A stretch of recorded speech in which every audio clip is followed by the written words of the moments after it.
Good morning there, at least here is my place this morning.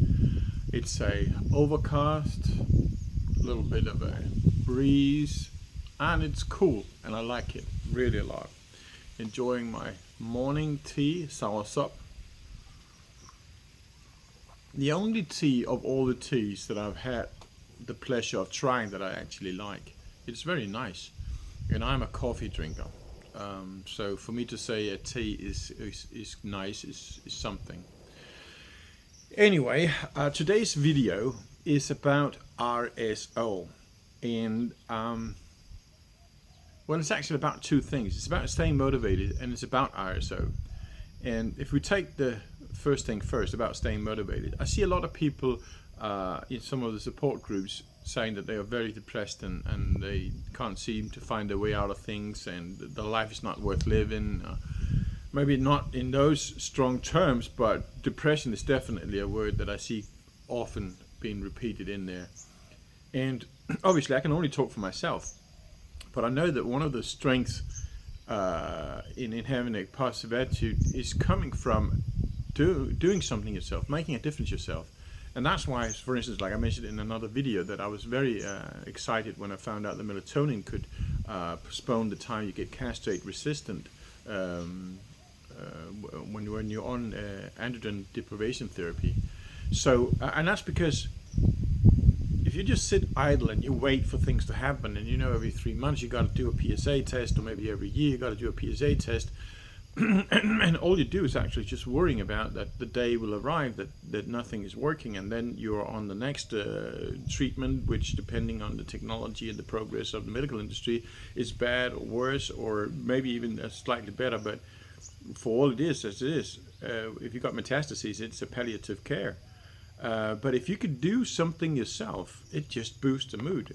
As far as I'm concerned, anyway, I really get excited.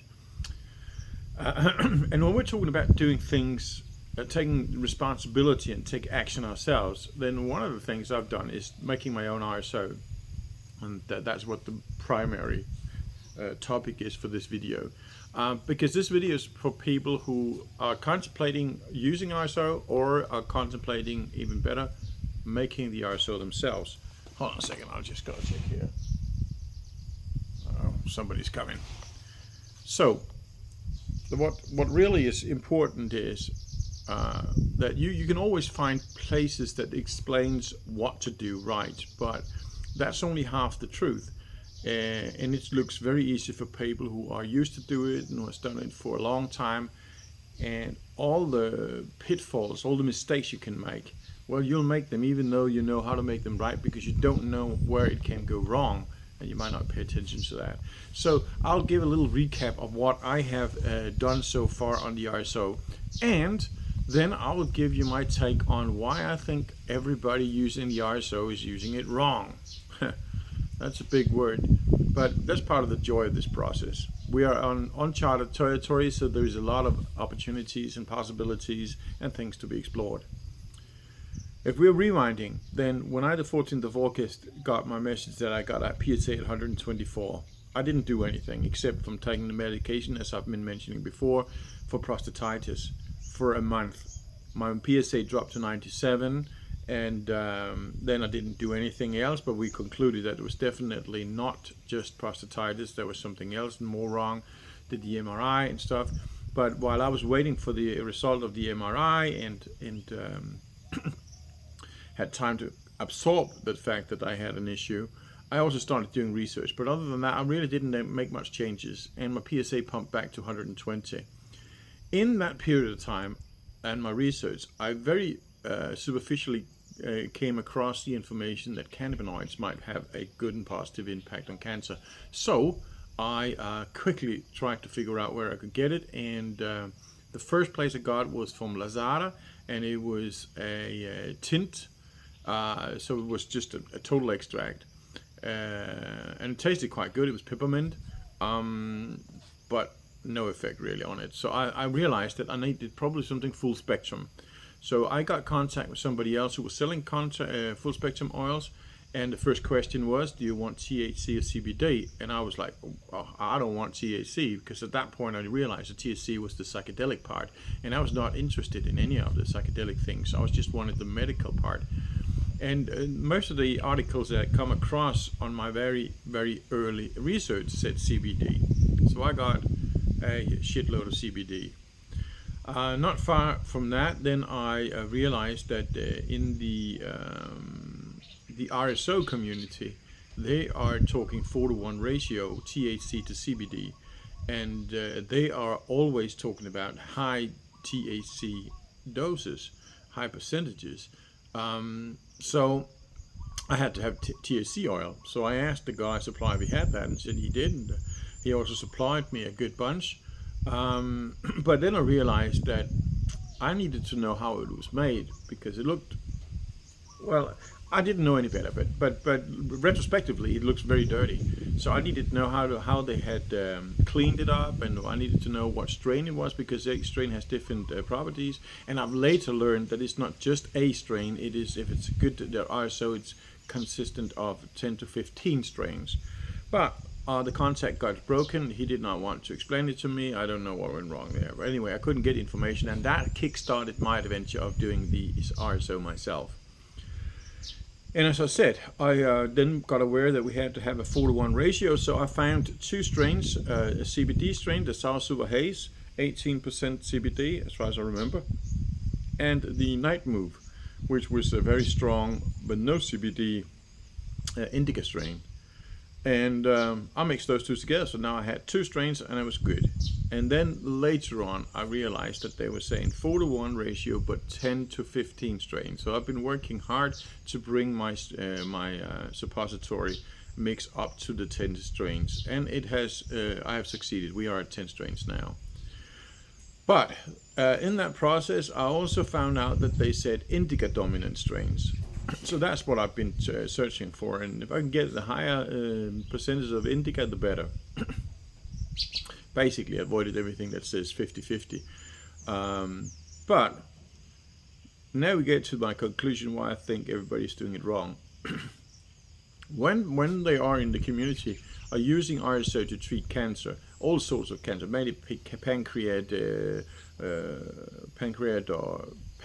cancer, or prostate cancer, lung cancer, or breast cancer, why not?